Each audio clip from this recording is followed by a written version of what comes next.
Welcome to Dream Rise. If you're on the path to self-improvement and aspiring to be the best version of yourself, this video is a must-see. In this video, we'll delve into 10 pivotal lessons from the transformative wisdom found in Atomic Habits. The book offers a remarkably effective, hands-on framework, guiding you through the process of adopting positive habits and shedding detrimental ones. Drawing on the most potent techniques from behavioral science, the book is rich with real-world examples that illustrate the principles at work. Lesson 1. The power of compounding. Tiny changes in our habits can change the trajectory of our lives in ways that we can't even notice until many years into the future looking back. In both good ways and bad, you are your habits. Far too often we convince ourselves of one-night miracles or that massive success is only possible through massive actions. However, it is the tiny improvements that aren't even noticeable at first that create incredible change.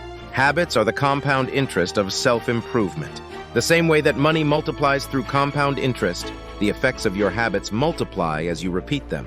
They seem to make little difference on any given day, and yet the impact they deliver over the months and years can be enormous. Lesson 2. Goals versus system. The way we in general look at goals is slightly flawed. We want to achieve something and hence go ahead and set a goal for ourselves, but we don't think beyond. We are so tunnel-visioned at the goal, we forget how to set up steps to achieve it, and sometimes when we do reach our goals, we don't know what to do next. Another fundamental argument why goals are not enough is pretty simple. Both successful and unsuccessful people have the same goals, but only a select few achieve them. So then the question is, what's the difference between them and how important is setting up the right goals? Lesson 3. Change your identity. The 3 layers of behavior change. 1. Outcomes changing your results, e.g. losing weight. 1. Most of the goals you set are at this level. Process, changing your habits and systems, e.g. developing a meditation practice. 2. Most of the habits you build live at this level. 3. Identity, changing your beliefs, e.g. your worldview or self-image. 3. Most of the beliefs, assumptions, and biases you hold are associated with this level.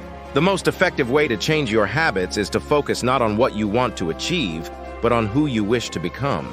The ultimate form of intrinsic motivation is when a habit becomes part of your identity. True behavior change is identity change. The ultimate aim for any habit is to change your identity into something you want to become. So instead of an outcome-driven habit or action, you need to shift towards an identity-driven habit system. Lesson 4. The habit loop. A habit is a behavior that has been repeated enough times to become automatic. Their ultimate purpose is to solve problems on an autopilot mode, with as little energy and thought as possible. Any habit is essentially a feedback loop of 4 phases. 1. Cue, the starting point or simply what triggers your brain to initiate a behavior. 1. The bit of information that predicts a reward. 2. Craving, the motivational force behind every habit. 2. You don't crave the habit itself, but the change in state it leads to or the pleasure associated with it, e.g. 2. You do not crave smoking a cigarette, you crave the feeling of relief it provides. 3. Response, the actual habit action you perform as a thought or action. 3. Whether a response occurs depends on how motivated you are and the amount of friction associated with the behavior.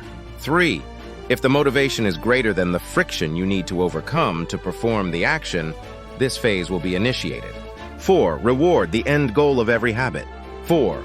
We chase rewards because they satisfy our cravings and teach us which actions are worth remembering in the future. Lesson 5. Make it obvious. The implementation intention is a plan that you make beforehand about when and where to act.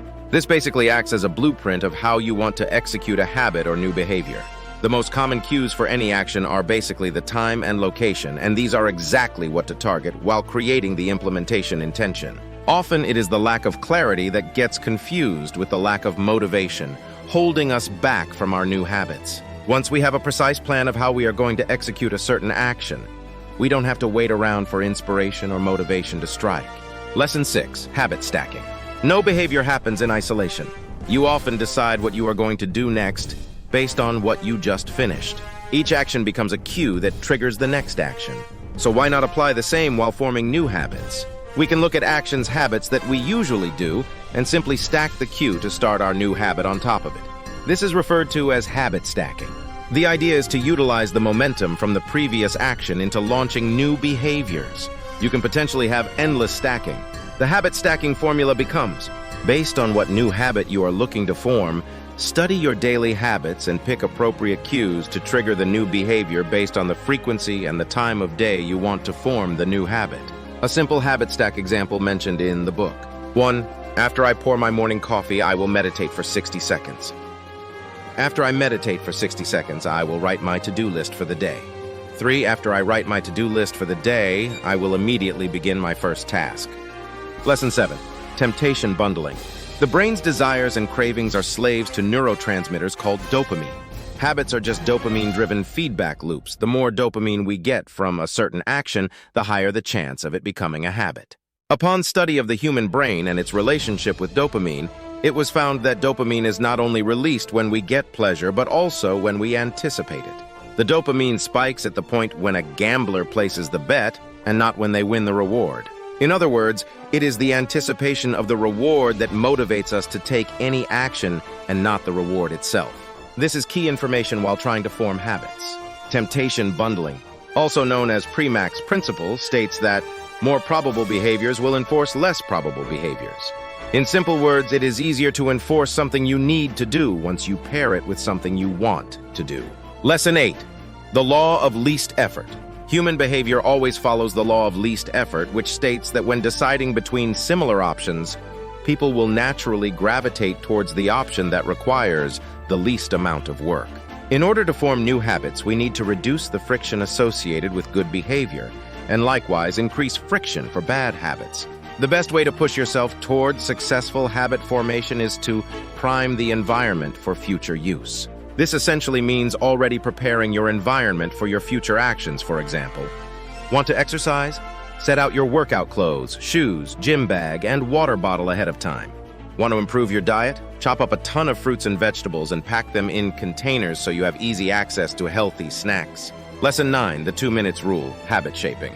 The starting part of any new habit should take only 2 minutes. If a new habit feels like a challenge, it will add more friction in being consistent. The action that follows these first 2 minutes can be as challenging as you want, but the first 2 minutes are important to get going. As you grow, the first 2 minutes become a ritual at the beginning of a larger routine. Improving a habit can only happen once it is established, so instead of planning out the habit in the most advanced and optimized steps, plan it in a way that is easier to establish and then focus on improving. Perfection will then follow. Lesson 10, the Goldilocks rule. It is important for us to not get carried away when setting goals and targets. Human motivation peaks right at the edge of comfort, just slightly challenging from their present abilities, neither too hard nor too easy. Therefore, it is important that whenever you are starting a new habit, the set expectations are not too insane. The mantra here is to start small, be consistent, and keep moving. Build up slowly so that these new challenges keep you engaged and motivated.